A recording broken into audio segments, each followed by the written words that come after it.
Calon Wakil Bupati Bulungan Paslon nomor 2 Ceto Karno AC menyatakan diri akan lagi bersentuhan dengan dunia politik alias tidak akan pernah mencalonkan diri lagi sebagai kontestan pilkada dalam posisi apapun jika pada pilkada Bupati Bulungan 2024 ini dirinya tidak dipilih rakyat.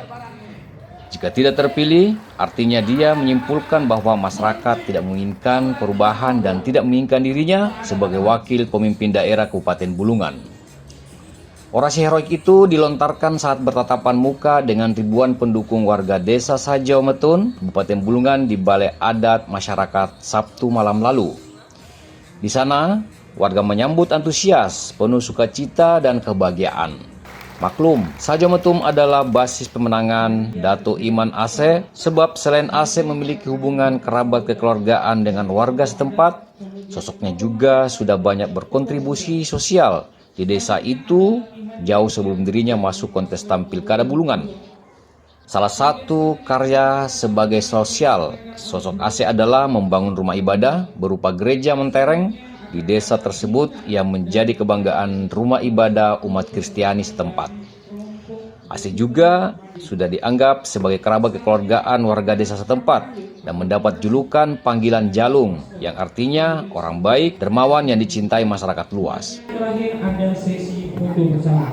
Kami menghimbau kepada seluruh warga agar sekiranya dapat bertahan sampai acara benar-benar selesai.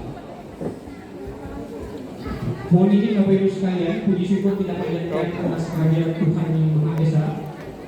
Dalam kesempatan malam hari ini sebagai pembuka acara kita akan ada pembacaan doa yang akan dibacakan di Jalung.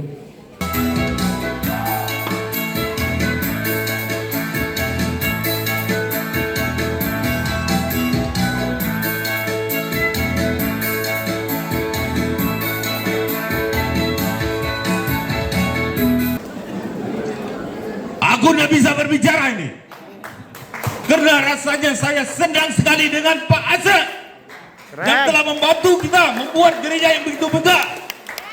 Sedangkan saya untung-untungan dalam setahun saya injak gereja.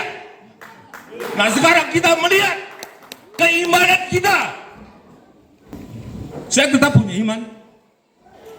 Buktinya saya mendukung Pak Ase yang membuat rumah ibadah. Ya, jangan tidak mengerti. Bukan saya marah, tapi saya memberi ketegasan, memberi pengertian kepada kita. Pada malam hari ini, saya melihat di desa Sajau ini tidak ada saya melihat orang yang buta di dalam desa Sajau ini. Ya. Mari kita membuka mata kita kembali untuk memikirkan dan melihat buktinya Pak Ase yang telah membantu kita. di satu bangunan yang begitu besar anggarannya.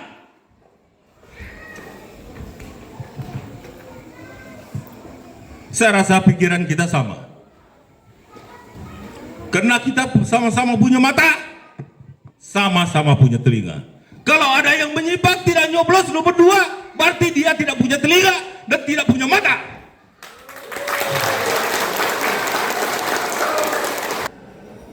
Kebetulan pas saya dipercayakan jadi kepala desa, itu saya cerita apa yang saya rasakan yang Pak Jaluni bantu saya selama saya kepala desa yang dibutuhkan oleh masyarakat.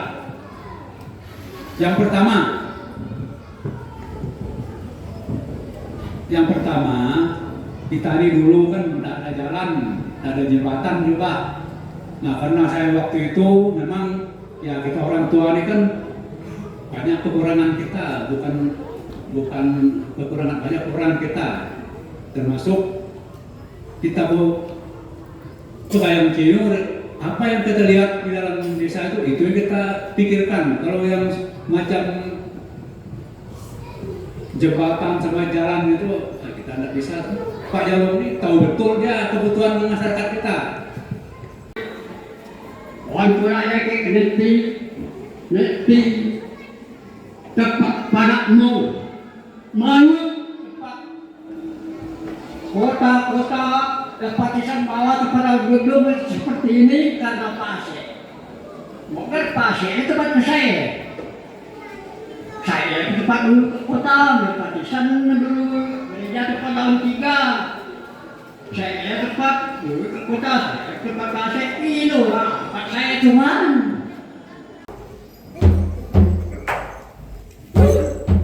Dalam dialog orasi politik kampanye terbatas di Desa Sajometung itu, seperti biasa, AC berinteraksi dengan warga soal kemandirian perkebunan sawit, pertanian, peternakan, dan UMKM. Sang calon wakil pun memaparkan logika dan hitung-hitungan bantuan ekskavator, pembinaan perkebunan sawit, dan penggarapan lahan persawahan yang efektif dan menguntungkan melalui kalkulasi logis dan terukur. Oke, duduk dulu. Terima kasih banyak. Berbagai ungkapan tokoh warga untuk konsisten mendukung dan memenangkan paslon nomor 2 disampaikan para tokoh dengan lantang dan meyakinkan. Mereka ingin membalas kebaikan sosok AC yang dermawan dan sosialis dengan sepakat dan bertekad merebut kursi kepala daerah Bulungan dalam Pilkada 2024 ini. Minimal 10 juta sewaktu kita menjabat. Saya bilang satu programnya, yang pekebun sawit yang punya lahan maksimal kita kasih 5 hektar punya bibit sawit yang unggul. Dari Sajometon, tim Kaltara TV melaporkan. Kita kasih pupuk 2 tahun. Selama 2 tahun. Supaya setelah sawit berbuah tahun ketiga, kita tidak perlu subsidi lagi. Kami namakan namanya program sawit mandiri.